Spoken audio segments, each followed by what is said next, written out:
आज हम चर्चा करेंगे योग पर, क्योंकि बाबा जो हमें काम देकर गए हैं, कौन सा? जीवन जीवन क्या किसका है? रखना है बस।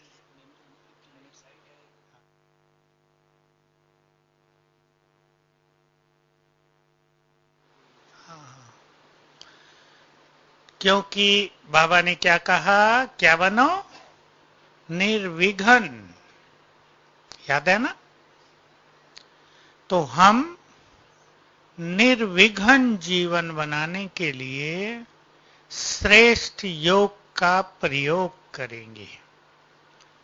मैं एक आत्मा के अनुभव से शुरू करता हूं। अभी 4 दिन पहले उसने मुझे कहा मेरे पास ये है, समस्याएं समस्याएं। मैंने उसे कहा देखो भाई, एक एक समस्या का तो हल कोई नहीं कर सकेगा। तुम अपना योग का चार्ट 4 घंटे करो। ज्ञान सरोवर में रही वो कुछ दिन। उसी दिन से मैंने कहा अभी से जाओ 4 बार तो बाबा के रूम में बैठो, 15-15 मिनट। अमृत वेले अच्छा योग करना, शाम को अच्छा करना, और कम से कम 1 घंटा दिन में कर्म योग हो जाना चाहिए। उसने किया और इतने आनंद से अगले दिन मेरे पास स्वतः ही आ गई।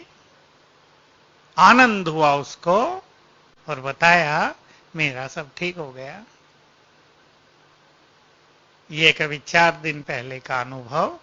जबकि उसकी समस्याएं सुन के ऐसा लगता था कि उससे ज्यादा दुखी दुनिया में कोई नहीं है। एक ही दिन में सुखी हो गई।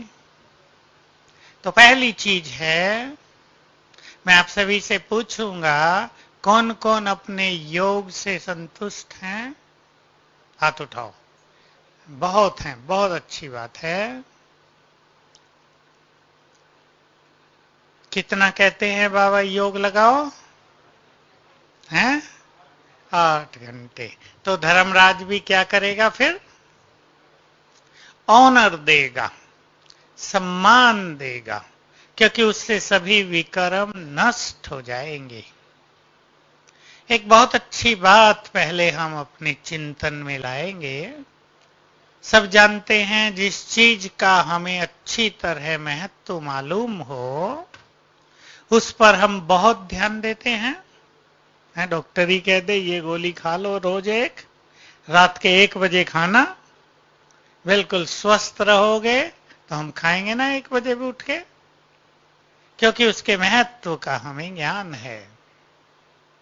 हमें अपने जीवन को योगी जीवन बनाना है और तीव्र पुरुषार्थियों में कम से कम योग होना चाहिए 4 घंटे।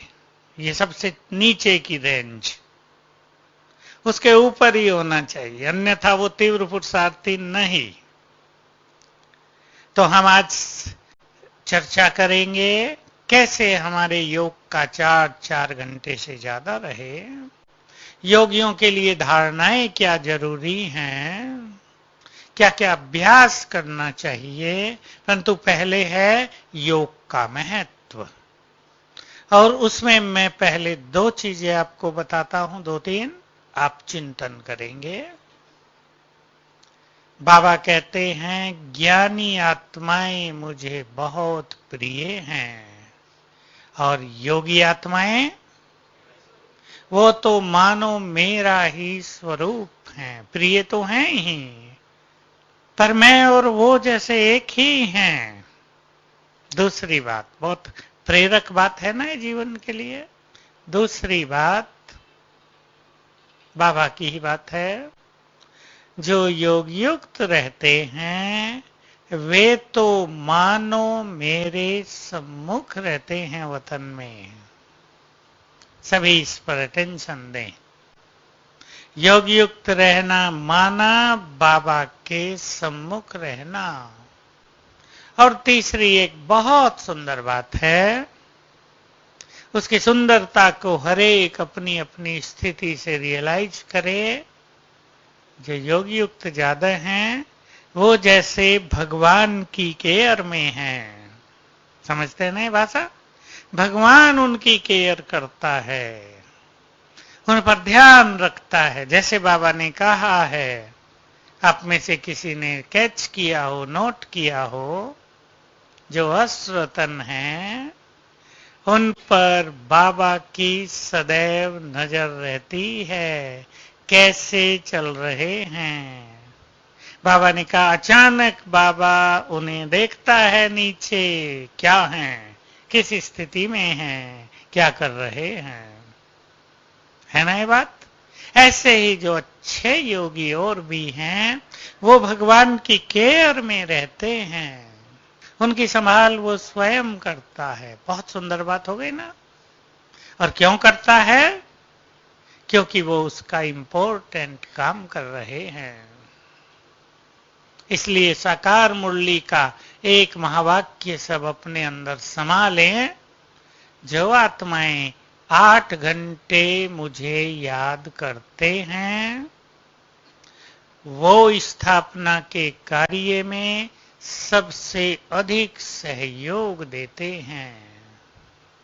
जो योगी हैं वही मेरे सबसे ज्यादा सहयोगी हैं। क्यों? क्योंकि उनके द्वारा संसार में पवित्रता, शांति और शक्तियों की किरणें फैलती हैं। सभी इस बात को ख्याल में रखेंगे। जितना हमारा अच्छा योग है उतना ही परमात्म कार्य में हमारा सहयोग है। भगवान को कोई सहयोग देगा तो क्या होगा? जन्म जन्म द्वापर के बाद क्या होगा? हाँ, लगेगा उन्हें भक्ति में कि भगवान हमारी सुनता है, सहयोग आएगा तुरंत। ऐसा नहीं लगेगा कि भगवान सुनता नहीं है, सहयोग प्राप्त होता रहेगा। और बाबा ये बात कह भी आए हैं, मैं भक्ति में भी तुम्हें सहयोग देता आया हूं। तो बहुत बड़ी हमारी सेवा हो जाती है योग युक्त होना। तो योगी भगवान को इसलिए प्रिय हैं क्योंकि वो उसका महान कार्य करते हैं। हम अपने योग के वाइब्रेशन ऐसे फैलाएं, हमें एक्चुअली फैलाने की भी जरूरत नहीं। एक तो पर्पजली हम फैलाएंगे, लेकिन दूसरा है हमारा योग युक्त रहना ही वाइब्रेशंस फैलाना है। कहीं आग जल जाए तो गर्मी आप ही फैलती है ना। अग्नि को अपने को फैलाने की जरूरत नहीं। आग जली, उसकी सूक्ष्म तरंगे चारों ओर फैलेंगी और दूर दूर तक वातावरण में गर्मी हो जाएगी। तो हम ऐसा वातावरण बनाएं। कैसा? सोचो आप। एक बहुत सुंदर बात है आपके सामने, और जो बाबा के इस कार्य में मदद करना चाहते हैं वो ये काम अवश्य करेंगे। संसार में आजकल किस बात को लेकर बहुत चिंतित हैं अच्छे लोग? जो दुनिया में आजकल हो रहा है, क्या हो रहा है? बलात्कार के बहुत सारे केस रोज हैं ये, और ये बढ़ते जा रहे हैं, किसी से कम नहीं हो रहे हैं। इसलिए, और ये इतने बढ़ जाएंगे कुछ समय में कि संसार में भय व्याप्त हो जाएगा। क्या करेंगे हम? हम ऐसे प्योर वाइब्रेशंस फैलाएं योग से, ताकि जो ऐसे क्रूर लोग हैं, अखबारों में भी इनके लिए गलत गलत शब्द आते हैं ना, कोई इन्हें राक्षस कहता है, कोई भेड़िए कहता है ही, वो तो मानव रहे नहीं। तो जो ऐसे मानव नहीं रहते हैं, क्या हो उनको हमारे वाइब्रेशन से? कि उनके इस तरह के संकल्प स्वतः ही शांत हो जाएं। और ये प्योर वाइब्रेशन से होगा कि अगर वो कुछ करना भी चाहें तो ये वाइब्रेशंस उनको करने न दें। ये बहुत बड़ी जिम्मेदारी हम सबकी है। तो एक और कलयुग का अंधकार गहरा होता जाएगा, विकार फुल फोर्स से दिखाई देंगे चारों ओर। दूसरी ओर हमें अपने प्योर वाइब्रेशंस फैलाकर इसके वेग को रोकना होगा। ये काम हमें करना है। हम जानते हैं ये कलयुग का अंत आता जा रहा है, इसमें अंधकार और गहरा होता जाएगा, विकार और प्रकोप में आते जाएंगे, लेकिन उनके वेग को हमें रोकते रहना है। हम विनाश को बंद नहीं कर सकेंगे, वो तो प्लानिंग है, लेकिन हम उसमें आत्माओं को मदद अवश्य करेंगे। किसी ने पूछा ये प्रश्न कि हमारा वाइब्रेशंस फैलाना क्या परमात्म कार्य में अवरोध पैदा करना नहीं है? किसी ने जो ज्यादा सोचते हैं ना कि हम प्रकृति को वाइब्रेशंस देते हैं, उसे पवित्र बनाते हैं, प्रकृति को विनाश करना, हम उसे रोकना चाहते हैं, ये क्या गलत नहीं है? एक व्यक्ति बहुत बीमार हो गया, वो मरने तक जा रहा है, डॉक्टरों को पता चल रहा है इसको ये जिंदा नहीं रह पाएगा, फिर भी डॉक्टर क्या करते हैं? डॉक्टर साहब लास्ट तक करते हैं ना अपना प्रयास। कम से कम वो मरे भी तो सहज तो देह छोड़े। तो हमें अपने प्रयासों को बंद नहीं करना है। चलो अब हम चिंतन करेंगे सभी, योग का और क्या क्या महत्व है, क्या क्या होगा योग से। बोलो, बहनें बोलेंगी पहले, हाथ उठा के थोड़ी आवाज से। आयु बढ़ेगी। अब वर्तमान का ध्यान दें, संस्कार बदलेंगे। हाँ, विकर्मों के जो प्रिंट्स हैं वो नष्ट हो जाएंगे, साथ में विकारों के भी। आज की मुरली में भी था ना वरदान या स्लोगन में, तो विकारों पर भी हमारी सहज विजय होगी, संस्कार भी योग बल से सहज बदलेंगे। भाई बताएं, योग अग्नि से ये सब विकार जलाए जाएंगे, बीज को नष्ट किया जाएगा योग अग्नि से। बोलो आगे वाले हैं। हाँ, एक है बीमारी नहीं आएगी और दूसरा है अगर आएगी तो योग बल से कष्ट कम से कम होगा, योग बल से पीड़ा की फीलिंग नहीं होगी। बाबा के जो बहुत अच्छे योगी बच्चे अब तक गए हैं कई बीमारियों से भी, उनके ये अनुभव रहे हैं कि बीमारी होते भी देखने वालों को ये लगता है इन्हें बहुत कष्ट है, लेकिन उन्हें कष्ट नहीं होता। तो बाबा ये बात कहते थे, जो इष्ट हैं उन्हें कष्ट नहीं होता है। तो योग का ये प्रभाव रहता है कि कष्ट और पीड़ा की फीलिंग नहीं होती। और बोलो, हैं? आयु बढ़ेगी। कलयुग में ज्यादा जीना अच्छा है, संगम युग में अच्छा है, सेवा करते रहेंगे। बीच वाले भाई बोले घर मंदिर हो जाएगा। ये बहुत अच्छी बात है, सुनाओ आप अच्छी अच्छी बातें। हमारा घर महान तीर्थ बन जाएगा। इतना ही नहीं, जो योगी हैं, बाबा के महावाक्य याद करो साकार के, योगी माना चलते फिरते लाइट हाउस, याद है ना? योगी स्वयं ही महान तीर्थ होंगे, उनके वाइब्रेशन से बहुतों का कल्याण होगा, उनकी दृष्टि से बहुत कुछ पवित्र होगा। आगे आने वाले समय में तो वाइब्रेशन से और दृष्टि से ही बहुत काम होना है। और किसी को कुछ ख्याल आ रहा है अर्जुन भाई? हाँ, कर्म भोग सूली से कांटा हो जाएगा। अभी के बाबा के महावाक्य बोलो क्या है? चेहरा केवल खुश नहीं, चेहरे पर एक अलौकिक आकर्षण होगा, आत्माएं बाबा की ओर आकर्षित होंगी, वायुमंडल शुद्ध हो जाएगा, बहुत अच्छा, समस्याओं का सब समाधान हो जाएगा। अनेक समस्याएं तो पास आएंगी ही नहीं, और भी सोचो, बुद्धि का विकास होगा, बुद्धि डिवाइन होगी, ये बहुत बड़ा फायदा होगा।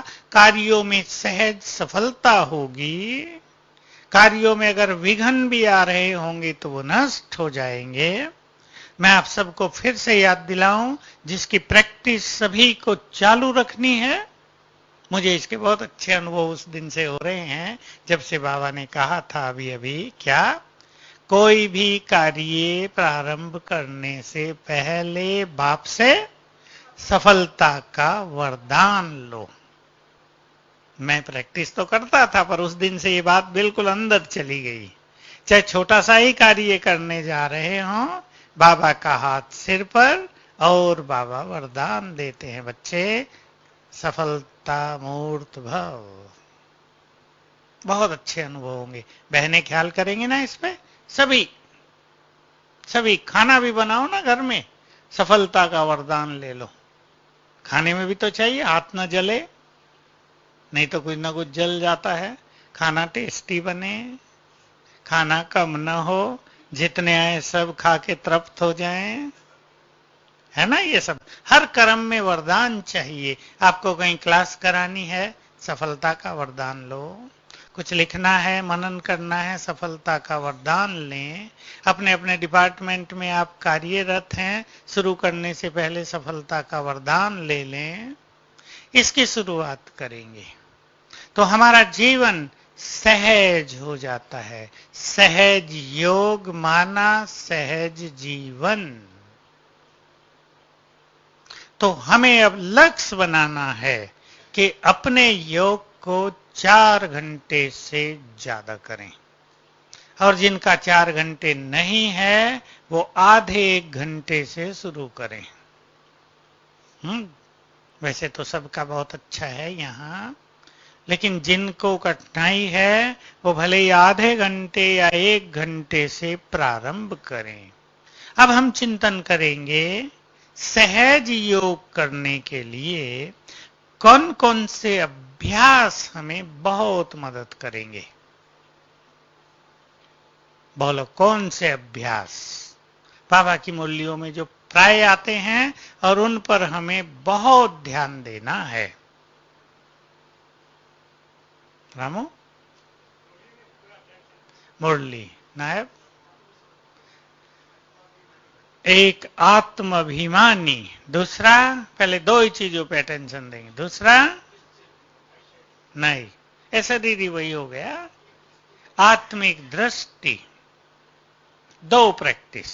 जिसको सहज योगी बनना है पहले वे 2 प्रैक्टिस करें। इसकी धुन लगा दें। इसकी धुन आप पहले 21 दिन लगाएं। हम ज्यादा लंबा समय नहीं करेंगे, 3 मास नहीं, 21 दिन। और 21 दिन में रोज 10 बार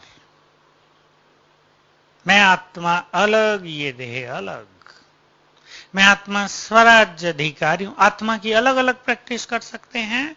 और हम सबके पास आजकल बहुत ब्राह्मणों के पास ट्रैफिक कंट्रोल बजता ही है, किसी के मोबाइल में, घरों में। जिनके पास नहीं है वो अपने घरों में इंतजाम करें माताएं, ट्रैफिक कंट्रोल का गीत बजे हर घंटे में। मिलता है ना मेमोरी कार्ड, क्या चिप्स क्या मिलती है? हाँ मिलता है ना, यहाँ पर लेके अपने अपने पास रखें। और हर घंटे ये सहज साधन हो जाएगा, रिमाइंडर हो गया।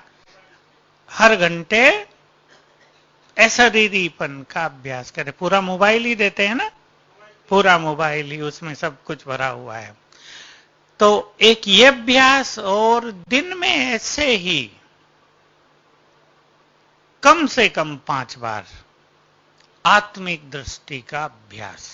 5 बार माना, मान लो हमने संकल्प कर लिया, आप अपने डिपार्टमेंट में पहुंचे, जो कार्य कर रहे हैं, 9 बजे आप पहुंचे हॉस्पिटल में, और आपके साथ 2 4 10 लोग हैं। एक नजर में ये सब आत्माएं हैं, चमकती हुई ज्योति। ये एक प्रैक्टिस हो गई। मान लो आपके सामने कोई नहीं है, तो आप विजुअलाइज करेंगे संसार में सभी आत्माएं हैं, चमकती हुई ज्योति हैं। इससे संभाव आ जाएगा, सुभाव आ जाएगा। प्रेम पैदा हो जाएगा। अनेक चीजें इससे ऑटोमेटिक हैं। नहीं तो संभाव लाने में और सुभावना लाने में, प्रेम बढ़ाने में आत्माओं को बहुत मेहनत पड़ती है, कहीं कहीं बढ़ता ही नहीं।